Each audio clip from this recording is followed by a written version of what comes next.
আজকে আমি মিষ্টি কুমড়ো দিয়ে আপনাদের দারুণ স্বাদের একটা রেসিপি করে দেখাবো।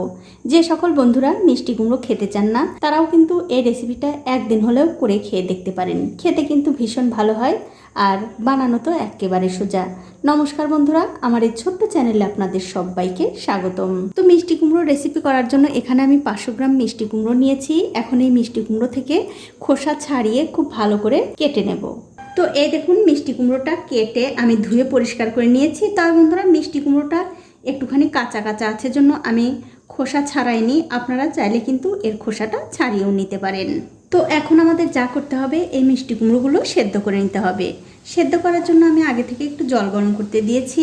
এখন এই জলের মধ্যে মিষ্টি কুমড়োগুলো দিয়ে খুব ভালো করে সেদ্ধ করতে হবে। তো সবগুলো মিষ্টি কুমড়ো কিন্তু আমি দিয়ে দিলাম। এবারে গ্যাসের ফ্লেমটা মিডিয়ামে রেখে একটা ঢাকা দিয়ে এই মিষ্টি কুমড়োগুলো সেদ্ধ করে নিচ্ছি।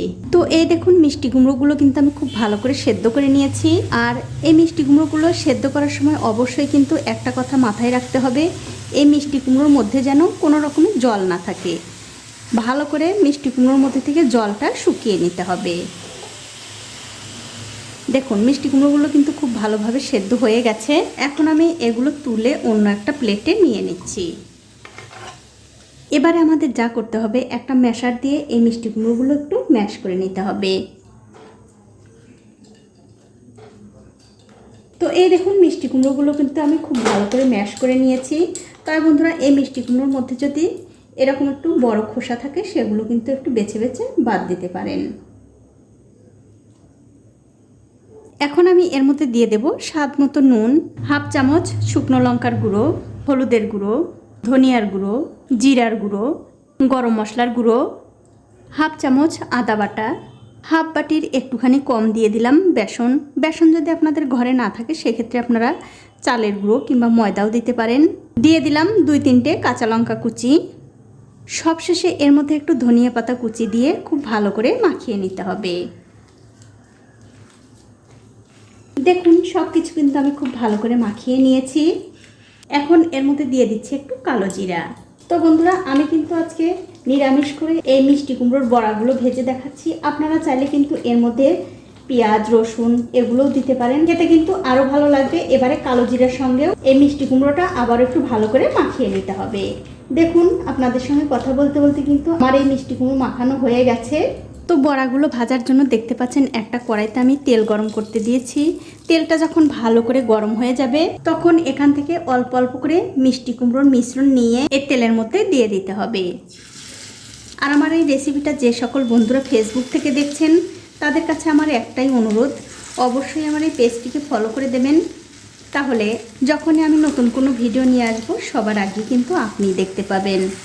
আর আপনাদের একটা লাইক কমেন্ট শেয়ার আমাকে ভিডিও বানাতে অনেক উৎসাহিত করে। তো এই দেখুন এক এক করে কিন্তু আমি অনেকগুলো বড়া দিয়ে দিলাম। কিছুক্ষণ পর যখন দেখবেন এই বড়াগুলোর এক দিকটা হয়ে গেছে তখন অন্য দিকটা উল্টে দিতে হবে। তবে বন্ধুরা এখানে আরও একটা কথা, তেলের মধ্যে দেওয়ার পর যদি দেখেন এই বড়াগুলো কড়াইয়ের গায়ে আটকে গেছে তখন কিন্তু বুঝতে হবে এর মধ্যে বেসন কিংবা ময়দার পরিমাণটা কম হয়ে গেছে। আবার একটু হাতের কাছে যাই থাকবে বেসন ময়দা যাই থাকুক সেইটা দিয়ে এই মিশ্রণটা আবার একটু ভালো করে মাখিয়ে তেলের মধ্যে দিয়ে দিলেই কিন্তু এগুলো আর কড়াইয়ের গায়ে আটকে যাবে না। দেখুন এক এক করে কিন্তু আমি সবগুলো বড়াই উল্টে দিলাম। এবারে উল্টে পাল্টে এই বড়াগুলো আবারও একটু ভালো করে ভেজে নেব। তো এই দেখুন বন্ধুরা এই বড়াগুলো কিন্তু আমি উল্টে পাল্টে খুব ভালো করে ভেজে নিয়েছি।